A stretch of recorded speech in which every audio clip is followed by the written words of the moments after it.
Hey guys, welcome to Cricket Fanatics Magazine. This is your review show. I'm your host Khalid Mohidin, and this is the show where we talk about the Test series between Pakistan and South Africa. Now, long day of Test cricket um, for South Africans, particularly.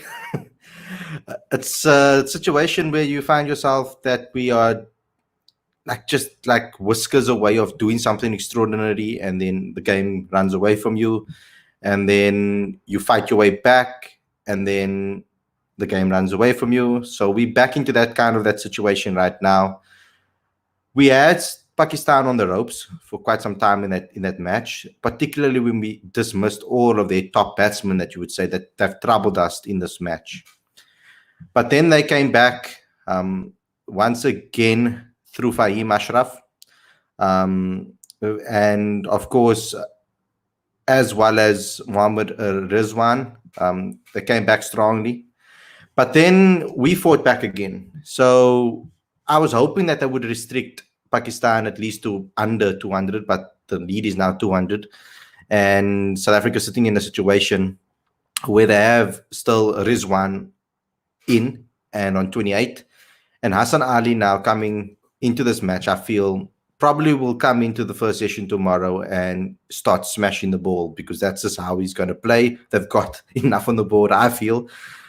What was interesting to me was the fact that our spinners took wickets and troubled them, whereas with us, their seamers troubled us and actually skittled us. So it was a completely opposite end of the spectrum in a way for South Africa. But before we get going and before I bring on the guests today, because I'm going to have some guests on the show, don't forget to subscribe to this channel and click that notification bell, as well as get involved in the super chat. The link is, the button in the bottom right hand corner, there's a dollar sign. You can just click on it and you can contribute to that too. I've got some interesting panelists for you today. One is a Patreon and one is a regular. So let's introduce you to the show, to Cricket Connoisseur, Mr. Hello, Adam. guys. And we've got Werner for you. And Werner is very active on all of our platforms. We all see him tweeting, and we always see him on Facebook. Every single report that I do, he puts on a comment, and I love it because it gets the conversation going. So thank you for all the support, Werner, from your perspective. I really enjoy it. I want to hear what you guys have to say in the comment section. So get a super chat going, and we will be forced to read out your comment. I'll only get to some of them because there is so many when we do these shows. First and foremost, guys, I know, Aaron, I'm going to get to you later because I think that you are a little bit more happy with England's situation. So obviously that's going to come through your answers. So start with Werner. Werner, there's a lot to learn from this series again. I think it's every single time we go to the subcontinent, then there's lessons to be learned. It doesn't really seem like they are learning from their lessons, though. Every single time we bat, there's a collapse somewhere. It hasn't been consistent where we can score runs. Where do you think it went wrong for South Africa today, at least? Because when you have someone like Temba and Quinny at the crease and you start off the day like that, you would assume that they can put some runs together and actually put a performance together. Very good from Temba Bavuma, but not so much from Quinton. So where do we go from? We're going from here. But Quinny's really looked in a rush game. At the one hand, it's fine. I like him.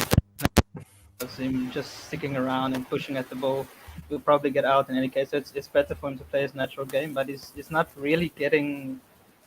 He seems low on confidence. Let's put it that way. But yeah, what's bothering me more is the runouts, because Mulder was great. He was looking fantastic, right? Against the pace, against the spin. He was probably the only batsman coming down to the spinners, hitting them over the top, sweeping, doing all the right things, and then running himself out is really criminal. It's very frustrating because obviously we had 2 in the first game, now we have 2 in this innings, and we're already struggling enough to put runs on the board as it is. We really don't need the runouts as well.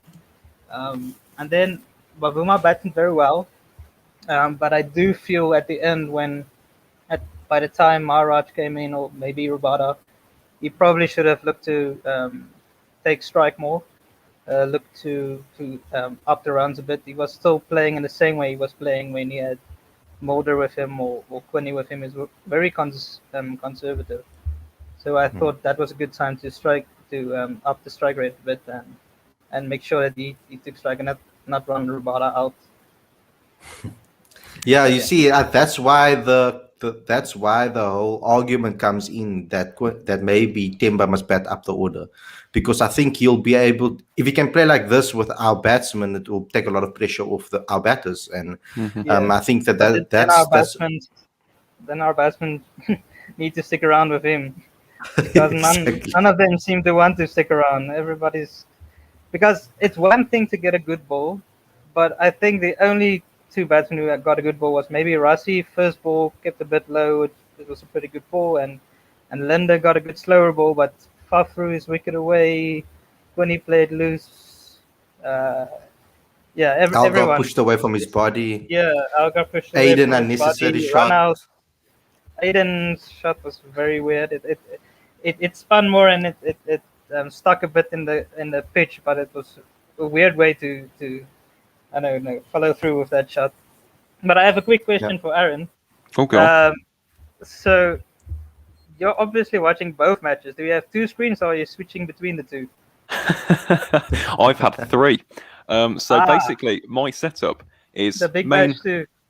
Well, yes, that and the a dodgy. Well, I say dodgy. It's just a terrible YouTube quality stream of some of the Bangladesh West Indies game. Right. But because the England game is on Channel 4, got that on the TV, got the Pakistan South Africa on the laptop, and then basically the Big Bash / the Bangladesh West Indies Test matches on the phone. So got a nice setup going on at TCC HQ. To be honest, Werner, it's been quite a good few days from my view. Yeah. Great, man. That's awesome. I didn't watch any.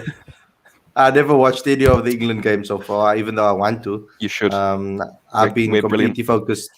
Yeah, I know you are brilliant, and that's why it's so depressing to watch you.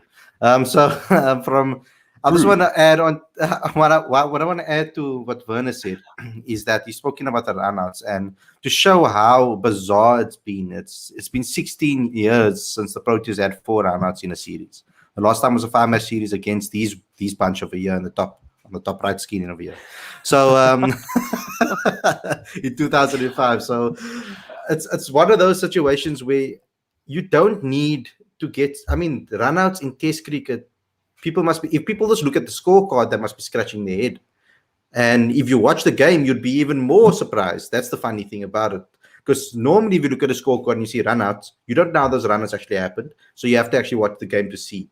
But if you had to see how these runouts happened, you'd be even more surprised because it was just at the weirdest of times. There was no scoreboard pressure. You just needed to put as much on the board as possible. I mean, especially when you are falling away like you are, like you're dropping like flies. And that was the situation with South Africa. I thought Pavuma did bat really well. But Aaron, I mean, for you as a Proteas, England / Proteas fan, I'd say that you are both because you watch all the Proteas games as well when you can. What sort of advice would you give them? Because at the moment they just look like they have no plan whatsoever. Well, I said it on yesterday's show, didn't I? It's about identity, and if they don't have that, then you can't really move forward. So for me, again, after this series, get the think tank together, really just sit that entire squad down, have a conversation and say, where do we want to take this team? And with regards to rotation and bringing in those players, I said it on yesterday's show, as soon as you've got that identity, that's when you can bring in these youngsters. If Arena fits the bill, you bring him in. If Peterson fits the bill, you bring him in. Exact same thing with Reynard van Tonder. But the key thing with South Africa at the moment, which is the problem with regards to a total rebuild, is a lack of experience in a couple of key departments. A lot of people on yesterday's show were talking about dropping Faf du Plessis potentially. But he is more than just a batsman. He offers you so much experience, so much on-field wisdom and nous. So they're in a bit of a predicament, to say the least, the Proteas. And as I said, there is no quick fix. This could take multiple series, could even take a year or two. But as I said, you have to lay that foundation first. And until that is laid, unfortunately, you're not going to be moving forward. You're going to be stuck in this just continuous state of winning a series here against Sri Lanka, losing the next, winning here, winning there, then losing another one. And yeah, you're stuck in a vicious cycle, unfortunately, until they can actually break it with that foundation, with a new identity, which can take the Proteas forward in international cricket. And for me, it's not just about selecting as a youngster. It's not just picking anything Tom, Dick, or Harry to go play Test cricket. You need to pick the guys with the right frame of mind and who have a certain style of playing. Why I've been hopping on Carl Verreynne for so long is it's not because only because I'm a big fan of him. I'm a big fan of Carl Verreynne because of the way he approaches his time at the crease. It's the way he performs, and what he does when he comes out to the middle. That particularly is what stood out to me, because whenever he's come to the middle, he's always had a situation where the Cobras have been under pressure. And when the Cobras are under pressure, he kind of performs. And he's told me in an interview before that when the Cobras are 4 down, 5 down, he goes out there and he plays his natural game, because for him, there's no pressure because everybody expects you to fail. So if you found a way to motivate yourself mentally to get your team out of holes consistently, that's a characteristic or trait that you can't teach someone. It's inherent. And we need to start picking players that have that inherent fight in them. When you look at a guy like Reinhard van Tonder as well, and I speak about him a lot as well, he has an amazing ability to fight and push through difficult times. And anything that is faced in front of him that is a hurdle, he tries to push through it. On top of that, he's always looking to learn and ask questions and to improve. And that's something that's always very important, the humbleness of him. You get a guy like Eddie Moore, who's more of a gritty type of player. There's reasons why people are looking at him and people are talking him up so much. It's because of his approach, the ability to concentrate for long periods of time. So there's a lot of things that you have to look at, not just the performances that they are playing. Yes. So if we're in a situation now where there aren't a lot of people that have experience, we need to give the more experienced guys responsibility. So Faf du Plessis at 3, Bavuma further up the order, put them in situations where they can actually impact on the game as experienced players, and they can show their quality and 100%. I can understand when Temba was batting low on the order, when you have Amla and De Villiers and Faf all above you. That's understandable, because when Temba wasn't as good as them at that particular times when he was coming to the system. But now when Temba is one of the most consistent, you could say, batsmen at the moment that have come in and soldiered through and grinded through, put him in a position where he feels he can do so, where South Africa needs him to do that. Because at the moment, he can't play this approach when he's batting with the tail. That's why you need then someone as Quinny. If you're going to talk about Quinny and you want to say that his best position is 7, then we need to build a team around him. Then you have your 7 or your 6 in place that can take the game away from you and fill in the gaps somewhere else. For Rassie van der Dussen, he needs to start converting his 50s. It's incredible what he's done. He's been consistent. He's been scoring half centuries.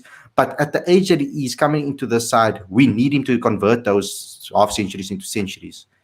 And if he can't do that, then rather give another youngster an opportunity to go and do those things. Because I feel that we missed an opportunity over here. Particularly missed an opportunity here in Pakistan, I feel, to give some youngsters an opportunity to experience the subcontinent early. Because we have nothing in South Africa that is helping these guys experience this. I've suggested maybe that some school tours, maybe some schools can go to India or to Sri Lanka and go practice and get some matches over there so that they can learn about the subcontinent condition from a young age, at the age of 16, 17, 18 already. Or get some tours, SA camps, spin camps for a longer extended time period, not just like a month here or a couple of weeks spin camp. I mean, what's that going to help anybody? I mean, you need to give these guys opportunities to actually go and learn about the conditions. Then back home, we have to look around the country and see which tracks behave the most like a subcontinent pitch, which climate, which area, which province, and which pitch behaves like a subcontinent pitch where spin is hectic, and then try and create a training facility within South Africa where we can rough up the tracks, where we can get some spinners, Simon Harmers, all of those type of guys. We can get some guys like like Keshaf and all of them to play. Maybe some ex-spinners as well. Get Imran Tahir into the coaching staff and let him spin a couple of googlies to these boys and let them learn on these patches, on the strips. We have the coaching staff to be able to facilitate something like that. That's why we've put in place batting leads, bowling leads, all these high-performance leads in place, apart from the actual coaching staff of each team, so that they can be available to anybody if needed. I'm sure they can run a camp for a couple of months in an area, maybe turn Kingsmead into a proper turning dusty wicket, or somewhere close by in Durban, at another stadium that they don't use much. Give them an opportunity to build a dusty track there and a facility where these guys can learn to play spin. Before Werner, before you go, I just want to say thank you for the super chat to Tato, and thanks for the super chat. Thomas, he has a question. He says, Hardy, do you see Faf playing at the 2023 World Cup? Now, I don't see Faf playing at the 2023 World Cup. And I think that's why you will most likely not see him in the ODI setups. I think that they are trying to build a team for the 2023 World Cup, and it's going to take some time to build that, but they need to start immediately, and they need to play a unit that they feel can compete, not a unit that they're going to change 3 months before the World Cup, because we ended up doing that. We build a team and we say, okay, we're going to take these experienced guys don't perform, they drop them, and then they replace them, and then they expect the new guys to perform immediately. I don't think that's a smart way of doing it. So Werner, what's your thoughts on that, and what's your thoughts on what I said? Yeah, I agree with your point on us using the young guys for the 2023 World Cup. I think we should probably continue with the team that beat Australia 3-0. I don't see any reason to really think it too much. Obviously, Rassie didn't play in that series, so he will come back in. But for the most part, guys like Verreynne did well, Klaassen did well. Who are the other guys? But yeah, for the most part, I would go with the young guys as well and build a team around them, because they have some confidence. We can take them to the next 3 World Cups, not only this one in 2 years' time. I wanted to talk about, you said preparing spin pitches and stuff like that. Usually PE is slow as well, so that might be another venue where they could consider that. What I think is important that we need more SAA tours to the subcontinent, especially because it seems like we don't get the same exposure the India A teams do or the India Lions team do. We need some more exposure at the SAA level to help feed the Protea system. Yeah, and you know what it is as well. Sometimes we pick such an old SAA team. By the time they're like 30 years old and they're going to the subcontinent to learn how to play spin, how much are they going to actually absorb and take into their game, really? That's my problem as well. SA emerging sides need to do. Based on what Graham Smith told us, he said that he wants to get back to a situation where the SAA team is like our second best team. It's our second best 11. It's not a place for people to be tested or trialed. That's his approach that he wants to go with. So at the moment in this country, we are lucky that the next generation and the next talent and the next best are youngsters.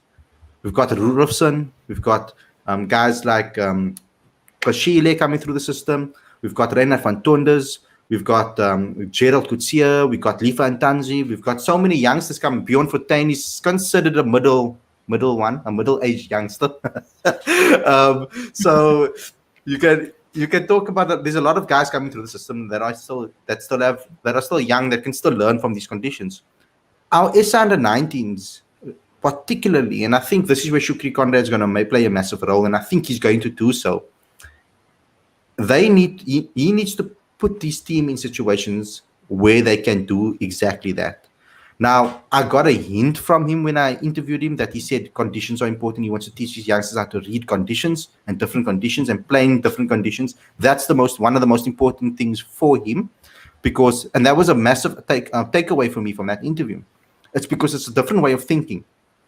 Because before it was a lot about just picking your best 11 and survival, trying to play the best that you can, survival, but not teaching them a lot of different things. I feel that Lawrence was a great coach and he was a good scout of talent. He knew he could see a talent from a mile away. He did a lot of scouting. I used to see him in Kaima Jolowic's when he goes all around the country. When the Kaima Jolowic's, no matter where they are, whatever Cubs tournament there is, whatever there is, young tournaments all around the country, he'll come. Cape Week, Cape Schools Week. He came down to come watch some of the youngsters. So that's a lot of commitment from an under-19 coach from that perspective. I thought it would be good to keep him in the system as a scout, particularly a talent scout for the under-19 arena, because his eye for talent was amazing. But when it came to teaching those guys new skills, I don't think that he was the best at doing that particularly. He was a good man manager, and he brought out players' personalities, and he gave them a lot of authority and ability to make decisions, and he taught them maturity in that way. Whereas with Shukri is going to be a really tough coach to work under. You're going to have to learn a mental game. He's going to improve your mental strength. That's very important. We need to get more opportunities to play for his under 19s, like I said, over in India. We got another super chat, and I want you to answer this one, Aaron. Who decides to put Dean Alga at slips? Why not Faf? Exactly. I think he means Faf when the split is on. Well, boys, I think that's up to you. That's up to you two as South Africans. I mean, it was a costly drop, though, wasn't it? Unfortunately, what was he on for Fahim Ashraf at the time? He was on 0, wasn't he? Yeah, it was like none from crazy. 2 or 3 balls, and then ended up getting 29 flurry of boundaries. Yeah, costly catch. And to be honest, today, quite a few went down, didn't they? In this game, 2 in the match. Yeah. So what do you boys think? I'll pass it over to the Proteas fans. Yeah, because Werner, South Africa's fielding has been poor in the series, actually. I mean, I actually had some hope in the first innings. It looked a lot better, but now we're going back to how we were in the first test. I'm with Dex on that point. I've been telling myself and everyone who was willing to listen that Faf should be the one in slips. He barely drops any catches in the slips, and I've seen Algar in each and every series drop at least one catch in the slips. So I don't see any reason why Faf shouldn't be there. Do you think it's maybe a height thing? Because they tend to put Algar in that position, or they swap him with Pavuma. Do you think because of the spin, because it's keeping low? It's not a joke. I'm being serious. No, I hear you, but no, I don't think it's that. I think Faf and Algar aren't too dissimilar in height. But I think the problem is Faf stays nice and low, right? He stays nice and low in the slips, so he doesn't come up too early. Algar tends to come up too early, and he is a bit late on the ball as well. So by the time his hands, by the time he gets it into position, it's already on him. So, What I want to ask you, Werner, and then I want to ask you, cricket connoisseur too. What I want to know is so Pakistan's going to put on a total, right? Let's say they put on 250. Let's just say that's the total. What do you think South Africa is going to need to do to chase it down? What should their approach be on this particular pitch? Because I feel that the way we bowl in country, has the pitch changed that much between our innings and Pakistan's innings? No, I don't think it's changed too much. The pitch has been pretty good, actually. It hasn't gone too much. A bit more with the new ball when the seam is still hard. It's gripped a little bit, but it hasn't been too bad. It's not a minefield out there. We're going to need a good opening partnership. I feel it's important that Algar and Markram lays the platform and actually kicks on, not get stars 20, 30s and then get out and leave it up to the rest. We're gonna need a few big partnerships. We're gonna need 60s and 70s from the guys, and so it's tough to get started on this pitch. Clearly, everybody's struggling a bit in their initial 20 balls, but that's fairly common in Test cricket in any case. So once you get in, you need to make it count. You see, Faf was doing fine in the first innings. He was looking great. He was punching it down the ground. He was taking quick singles, and then the next moment he plays a loose ball to find outside off. Unnecessary. The run out. So that's probably one big thing. Don't run yourself out in the second innings. So that's a good place to start as well. But I think a big opening partnership would take us a long way.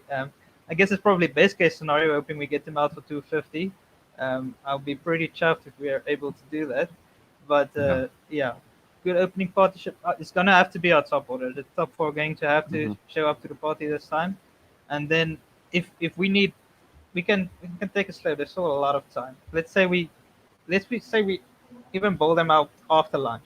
There's still 1.5 days left to let's say 300 to get. That's more than enough time. No need to rush. Even Quinny, okay, he can play his natural game, but he doesn't have to go over the top.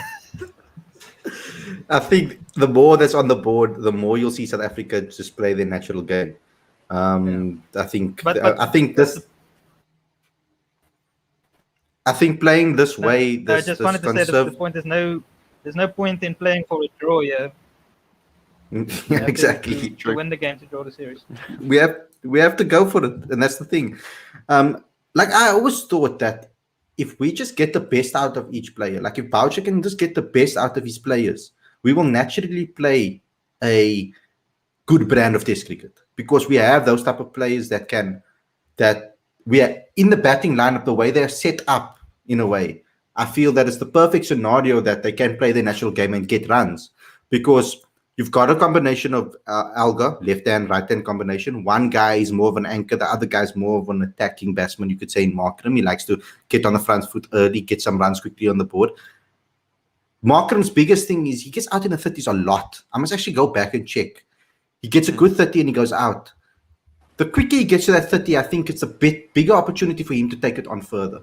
So I think he should rather just come out and try to get to that 30 as quick as possible, and then take it a little bit slower and afterwards, because I think that it's a mental thing for him. And then you get Rassi coming in at 3, where he is a guy that is normally takes his time at the crease and is slower. And Faf is an adaptable player; he can adapt his game accordingly to the situation. Normally, that's what we expect from Faf. And then you can get a Kwani coming in that's a little bit more attacking, and it's a left-hand, right-hand combination in the middle again. And then you can get Pavuma who can solidify things if things go wrong again. So we've got the perfect blend of players that if they play their natural brand of cricket, we have a good type of cricket to play, a brand of cricket to play. Yeah, let's just wait for Werner. I just want to make one quick point. Sorry that my today. No, it's cool.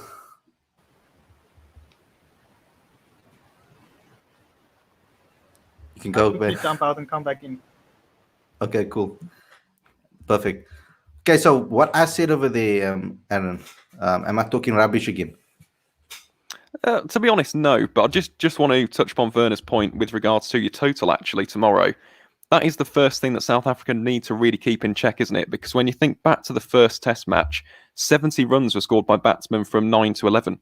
I mean, it's just far too many. You need someone to come in tomorrow, really take control and just get those Pakistani wickets early. Whether that's KG, Norkir, whoever it is, Mulder potentially, you've got to get those wickets very, very early. Try and keep that total that you're chasing down as low as possible. And then, of course, with regards to both yourself and Werner's points, the opening partnership tomorrow is going to be absolutely vital. Because if you look at England, I know it's a completely different track, but just look at the foundation that Burns and Sibley laid in Chennai. In the subcontinent, if you can get off to a really good start, if your openers can set the foundation, a cornerstone of an innings, then you're in a fantastic position to kind of just kick on. What do you mean Burns and Sibley? Burns and Sibley. Burns and Sibley. Burns. Not meant to be an English accent. No, it's not. It's more supposed to be a troll accent. Need to work on your acting. He's doing an abai there.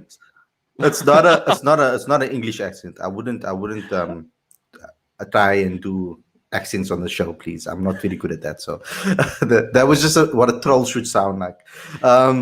Werner, you wanted to say something, and I respect every point that you said there, Aaron, because we need to learn from you guys. You guys are the standard. In my eyes, you guys are the standard. We need to look at certain approaches. I know you're going to be humble and say no. I know you're going to say humble and say no, but England currently for me is the best team in the world. That's what I think. Rankings would suggest otherwise, Harley. Like, don't get me wrong, I'm buzzing. Well, thank you very much, obviously, as an Englishman. It's very nice to hear people compliment our cricket team. But we aren't the standard. I feel like we're probably the standard in terms of how to change and transition a team. I mean, we're a decent team. But when you're looking at strong teams right now, New Zealand, look at how they dominate home conditions. They've got a fantastic bowling attack. Also have some South African-born batsmen in there, funnily enough, in their ranks. And then, of course, you've got a team like India again. They just make their home conditions an absolute fortress. So I wouldn't say England are the... I wouldn't say that we're the pedestal. Yeah, but I mean, the way England tours, that's my thing. England tours well. It has been touring well. I mean, unless the way it's you play... Australia. Well, okay, Australia, anything can happen in Australia. Look what happened with India in Australia. Like literally anything can happen in Australia. You never know. At the moment with Australia, you're not sure what Australian team's is gonna turn up. You can rattle Australia a lot easier than before. Before, Australia used to be so tough-minded. You couldn't rattle them. You could chirp them. You could do whatever they wanted, and you wouldn't rattle them because their mindsets were just on another level. Now you can just chirp a little bit to Tim Payne, and then they all crumble. I'm sorry to just jump in there. I have to say, considering Cape Town back in 2018, they've risen to the occasion. You can't write the Australians off quite as yet. Yeah, sure, they lost to India at home, which is a slap in their face. But I thought Payno did quite well, considering the circumstances. You know, he literally lost two of his best batsmen, boom, boom, immediately in 2018. He had to recover from that. Then they came back in the Ashes a year later. And then they started, Steve Smith played it sublimely. Mm-hmm. But Payno did quite well. I refuse to compliment Australia. Refuse. I'll never do it. You'll never get me to. You'll never, ever get me to do that. Ever. You making me I will be unbiased, and I'm telling you right now, I will be unbiased when it comes to Australia every single time because they're cocky and they talk a big game always, and then when they don't do well, then they want to make excuses. So I don't want to hear excuses because you're cocky the entire time. It's like the same crap people are giving someone like Conor McGregor. They're giving Conor McGregor a lot of crap because he always used to talk. Now he doesn't. I'm saying, but now he does not talk. Now he doesn't talk, and now he gets knocked out. Then it's changed things. Well, after that, I know Australia set their own standards very high. So you need to criticize them because they've set their own standards. It's not that we're running around saying that they're the best team ever in the world of cricket, even though they are with regards to the amount of World Cups they've won and how many times they've been number one world rankings and all of that. From a history's perspective, Australia, yes, Australian cricket is the benchmark until they went so low by ball tampering. But that was the level that you were supposed to get to. Started something now, Ravi. I think at the moment, the way cricket's been played in different conditions, the way they've adapted, I think England is a good example of that. The spirit in which cricket is played, New Zealand, the way they play the game of cricket is phenomenal. Kane Williamson is a phenomenal player, one of my favorite players. No, I don't write them off, but I want to see them play in South African conditions. I want to see them play in other conditions. I want to see them play in India. I want to see them how they do it. I want to see that first before I talk about them being this amazing team. I mean, it's easier to perform in your own conditions than it is away. India is a good example of that. India came to South Africa not so long ago, and they and then lost 2-1. They struggled. Only at the Wanderers when the pitch was uneven and doctored. That's when they performed well. That's when they came up and performed well because they could obviously use the uneven bounce and stuff in the pitch. That pitch was very dodgy at the Wanderers. It was almost banned. I mean, the ground staff, when everybody almost got into trouble for that particular pitch. They almost got a ban from the ICC for that pitch. And then when the pitch is moving, is like I wouldn't say doctored. That's the wrong word to use. But when the pitch is uneven and doing all sorts of weird things, then India steps up and they play well. Australia, they got out of jail. They got out of jail. Australia got out of jail in Australia. They were struggling on Australia. They do struggle against fast bowlers, quick bowlers, and the ball moving around a lot. But they also have a lot in their arsenal. I love India as a team as well. I enjoy watching them play. I like the attitude of Virat Kohli. A lot of people don't actually. I'm one of Virat Kohli's biggest fans, actually. From a South African perspective, a lot of people don't actually. I love the attitude that he has, never because I seen like the a bowler ever in my life. It's always been the other way around.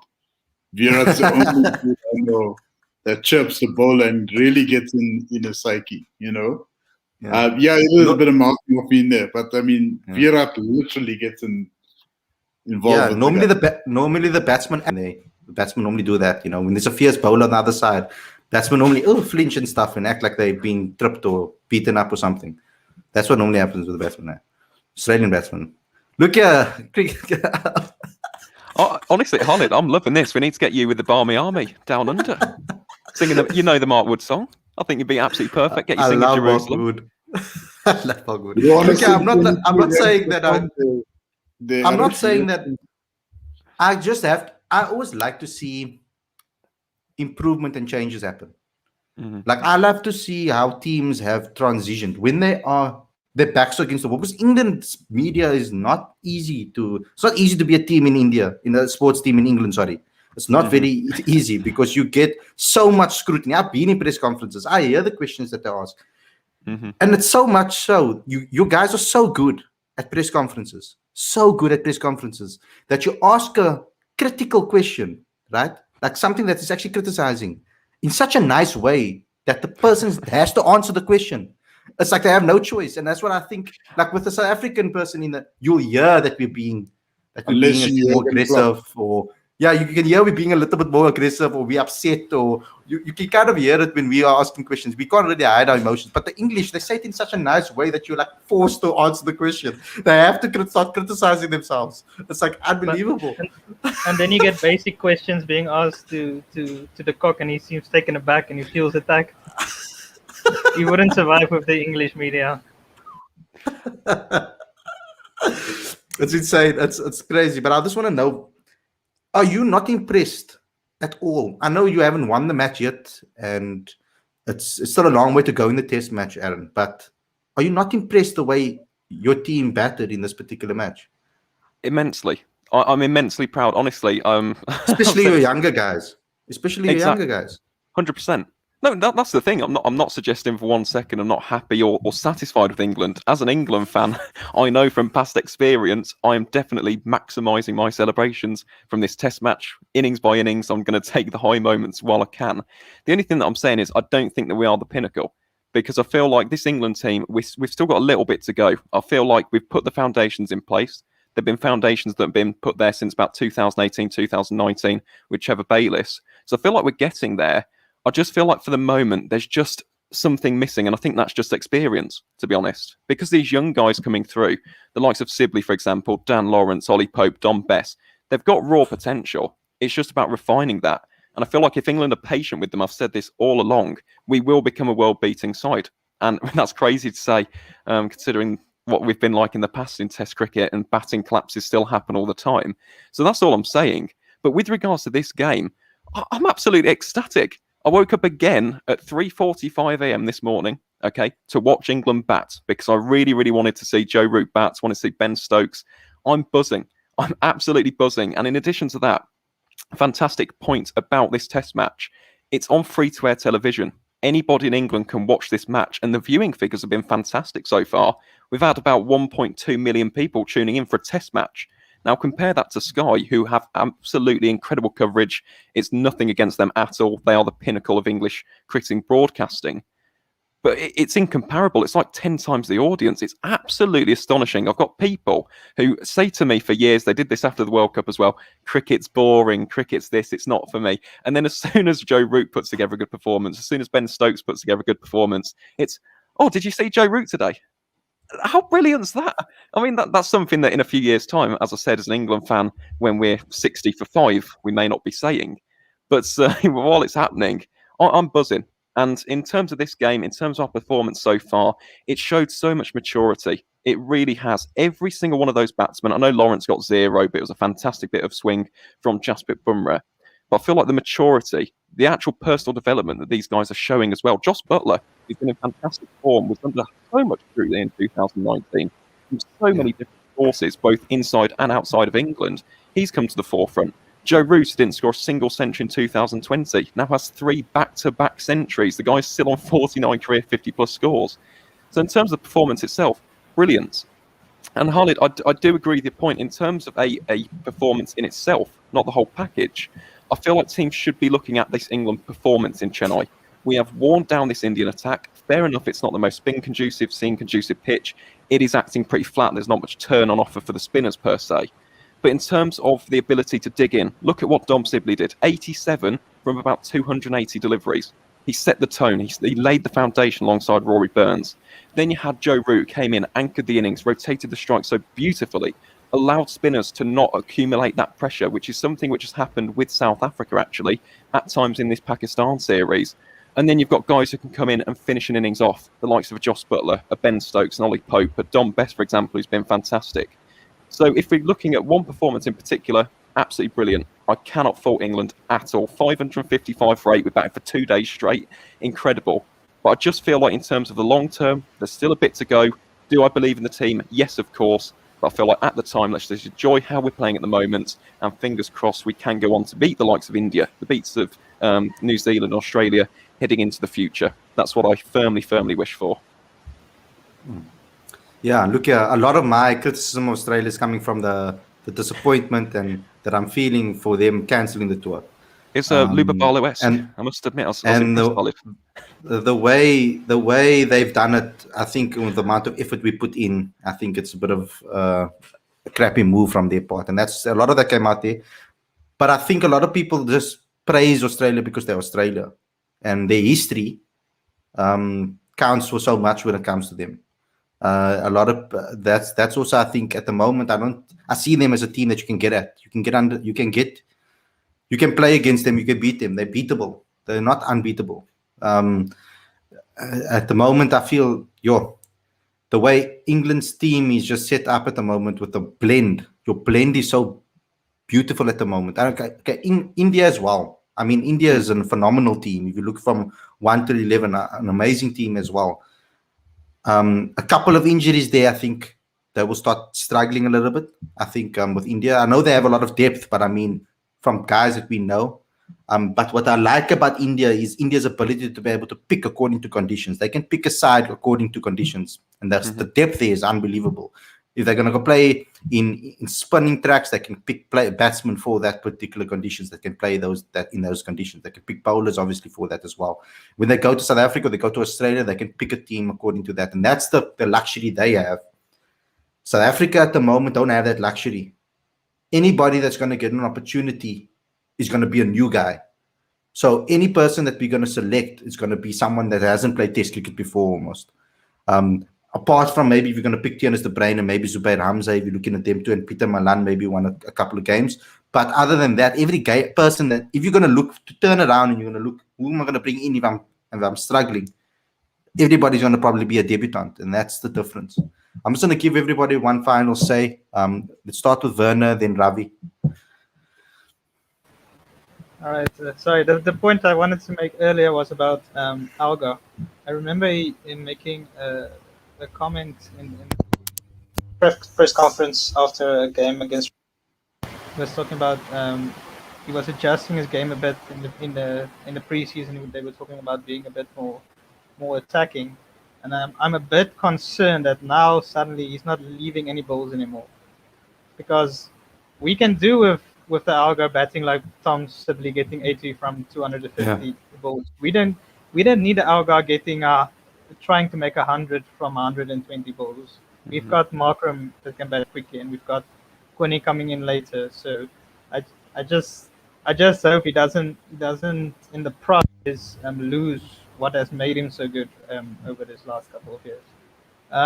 We need him to do that. You're right. We need him to put in. Yeah. We need guys to first solidify, to stay at the crease first, and not lose the wickets. That's first and foremost what we need to do before anything else.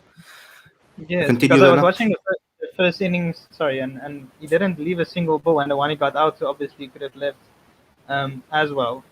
But yeah, I'm hoping for a Mulder to make his first 50 in the second innings and take us over the line. Okay, Ravi, take it away from me. So yeah, absolutely. I've utmost faith in Bian Mulder. I thought he was like a breath of fresh air watching him play today, to be honest. But this attacking brand of cricket, people batting out of position, that's actually cost us the series in a manner of speaking, because obviously we've got another 2 days to play, and there will most certainly be a result now. But if you think back to the first test, people are batting out of position. We're still having the same debate that we've been having years prior. QDK should bat here, he should bat there, he should bat everywhere. And the reality is, by shuffling him up around, we've actually had a ripple effect on other guys batting completely out of position. I don't believe Rassi should be at 3. I don't think QDK should be at 5. And to be honest with you, I could tell you now, Reina Fontondo is probably sitting at home, eating his chow grill's sake, watching the TV, knowing for a fact that he's going to get picked in the next test series. I have absolute utmost faith that the selectors are going to make that choice. Keegan Peterson's also waiting in the wings. He knows there's definitely an opportunity for him then, now more than ever before. So the reality is this, is that people are banking and gambling with a lot of uncertainty. And that's actually cost the Proteas the series. Right now, we possibly might actually draw this match or win this match. It'll either be a win for us or win for them. There's no way there's going to be a draw. What am I saying? But the reality is this. This attacking brand of cricket, I mentioned the out of position stuff, right? The batting order stuff. The attacking brand of cricket, that needs to be thrown out the window. Play aggressive, play smart. I think I've seen less of the latter and more of the aggressive, right? That run out, I'm not saying that there wasn't a second run there necessarily, but the reality is that we know what happened in the first test. You have to be a little more circumspect. Why are you taking another single? That run out effectively had an impact for the rest of the innings. These guys could have scored 250 plus, and that would have meant a deficit of only 20. And now Pakistan have a lead of almost 200. In fact, I think they might have a lead of 200 already. I might be mistaken. It's 200 on the dot. So, and the pity about, the sad part about it is that Linda and Maharaj, along with KG, they did a fantastic job with the ball today. Mm-hmm. But it's almost as though, yeah, hoorah, we did the great job with the ball. But in their subconscious, they know the batsmen aren't going to do the job for them. That more than likely KG and George will have to play as meaningful a role with the bat as well. And that is actually embarrassing for the top 6. It should. I honestly think they should seriously reevaluate themselves after this. Not just saying, oh, we didn't come to the party. It's like you didn't even jump on the flight in the first place. Somebody else is playing in your place right now. You may as well formalize it. Because quite frankly, there wasn't any ounce of resistance other than Markram and Alga in the first test. And this particular innings with the Bavuma and Mulder, it actually had some good momentum. I thought they were right on top of the Pakistan bowlers at the time. Hassan Ali didn't know what to do at one point. Norman Ali was overpitching the ball a couple of times, right? So the guys were running out of ideas very quickly, and we didn't take advantage of that. We gift-wrapped them the test match by having a run out right in the middle of that partnership. And I promise you, if we clocked a 100-run partnership there, we'd be in a much prettier position right now, without question. Without question. It's those small margins that make a major difference. And seriously, they need to relook at everything, not just the players, the tactics, how they go about the batting, because it's really getting ridiculous now. Honestly, I know our reputation in the subcontinent precedes us. That spin gets the better of us, but that wasn't spin that got the better of us this time around. It was stupidity.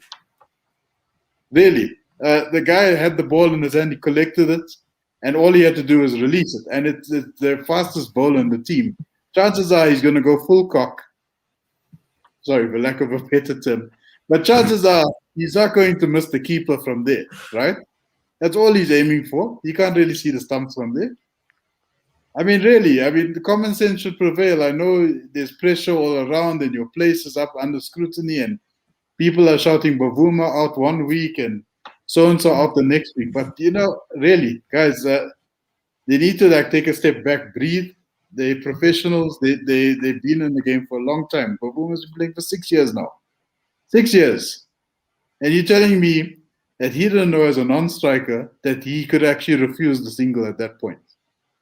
It's a small margins. And unfortunately, if we don't rectify that, we're going to be the whipping boys for many series to come after this. The road to recovery is going to be even longer.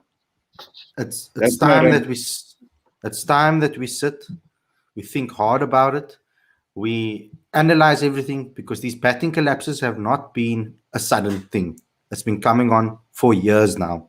We've been in situations where we've needed Quinton and Temba to pull us out of trouble on so many occasions. And it's time now that we actually look at it and not just see it as, oh no, we lost experienced players and that's why we're struggling. Go back and look and why. Because even in the time when Amla was scoring those massive centuries, he was pulling us out of a lot of trouble in a lot of games. So we need to go back and look what's going down with our batting and why we're failing on so many occasions. Werner, final wrap up from you. Sorry, I just before Aaron goes. Why do we still not have a batting coach?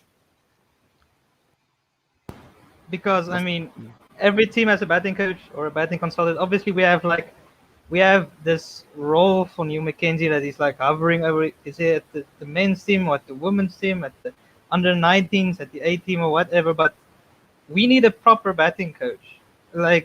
Get someone else in if you're not going to use Neil Mackenzie in that role, because he didn't come over with the teams, right? So we've got these guys figuring it out between themselves. Maybe Boucher's giving some insight, but we don't have a batting coach, and our batting is the problem. We need an overseas batting coach, preferably from the subcontinent. I would like. I don't think we need a local batting coach. I know Ravi's shaking his head there, but I think that someone that can give some insights properly into how to play in the subcontinent is very much needed. Who would you pick, Ravi? Amla? No, so you make a good point. So on paper, it's 100% correct what you're saying. But they did that in the tour of India. They got a local guy, a guy from Hyderabad. No, that's different. That's completely different. That's a consultant for that particular series. So they had a batting coach in India that did, but they brought someone as a consultant with regards to spin that worked with the SAA team as well. So it was just a extra guy for some impact. I'm talking about, I wanted a Jay Wardener or a flippin' Shangakara or someone I'm talking about caliber overseas. Definitely. That's what I'm talking about.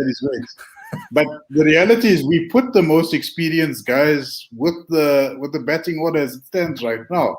Jacques Callis had an audience with these guys, or they had an audience with Callis last year.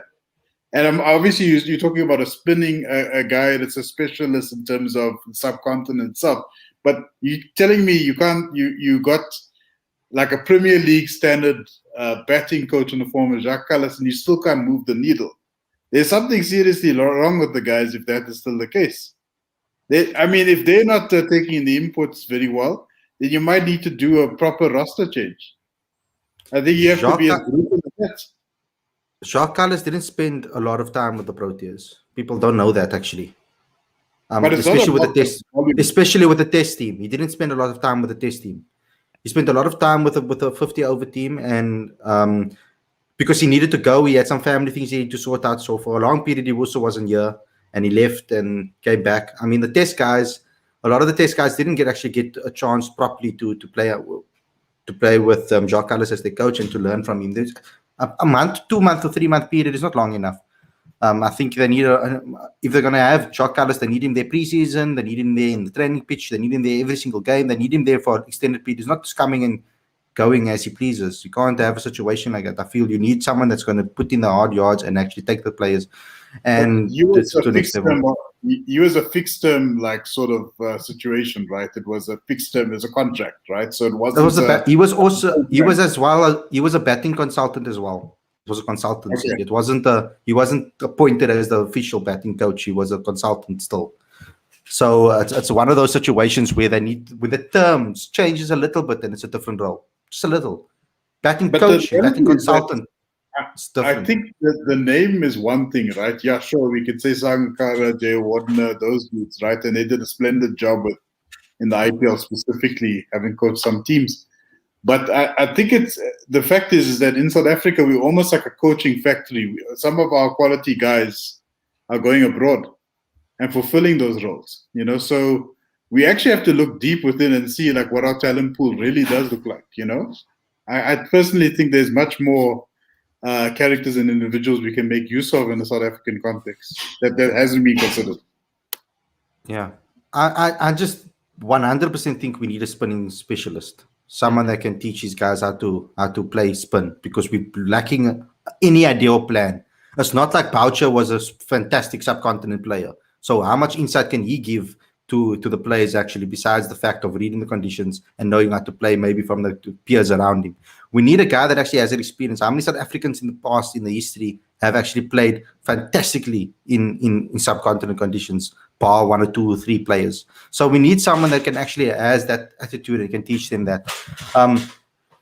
Put the best guys in the positions. I mean, so many people have said maybe someone from the older ilk of that, or that period, or that era of Australia maybe coming into South African setup is also maybe an opportunity from that golden period where they had so many great players. Adam Gilchrist from Ponting to so many, the Hussies and everybody from, I mean, this, you can name, list goes on and on, the Shane Warnes and all of them. I mean, there's maybe someone that is in that setup that can come along and teach them guys. But guys, we have to wrap this up. I'm just going to end off with the last super chat. Thank you for another super chat from Tato. I don't know why the thing is so delayed at the moment. I have load shedding currently, by the way, guys. So I'm running on extra fumes here. So on my last bit of fumes, and the things are taking so slow to come on the screen. It is time to make the hard decisions from the management, and that's what he wanted to say. And thanks a lot for the super chat, Tato. Okay, I don't know why things are going so slowly. I'm trying to exit everything. Sorry, guys. But that's all I have for you guys today. Aaron, is there anything that you want to say before we say? Because I've given the other guys closing statements. I don't really have lots to say, honestly. Just for the South Africa fans out there, keep up your optimism for tomorrow, and of course for day 5. I wish you the very best of luck from an English perspective. I do have a soft spot for both teams, to be fair. I do like Pakistan as well. But if you can draw this series, I think it'll just give everyone a nice bit of a momentum boost. You're well within this game. As I said, if you can clean up the tail for less than 50 runs, you have the partnerships, you have the caliber of batsmanship in that team to go on and win this game. So all that I'll leave you on, keep up the faith. I mentioned it in my article last year. Keep up the faith, Proteas fans, and fingers crossed the boys can go out there and get the job done.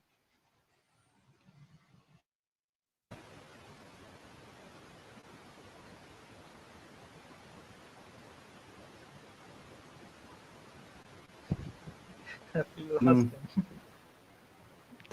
I think Am I back? There we go. Yeah, you are back. Solid. Load shedding. There we go. Load shedding. So thanks a lot for tuning in, everybody. Thanks a lot for all the comments. Yeah. It's horrible. I hate it. This is South Africa for you. Load shedding, can't bat. Jesus. Thanks a lot for tuning in. Thanks a lot for all the support, guys. Thanks a lot for getting involved in the comment section and all of those things. Just follow everything in the comments, in the description. Everything is there for you to follow. I'm not going to give a long exit speech for today's show. It's been long enough of your time. But do all those things. Follow the Patreon. Go like this video. Subscribe and do all of those things. And I'll speak to you guys again tomorrow with another review show. I hope I see Aaron again. And maybe Werner can call in once again. I always enjoy your points. But thanks a lot for tuning in. We'll see you guys very soon. Take care.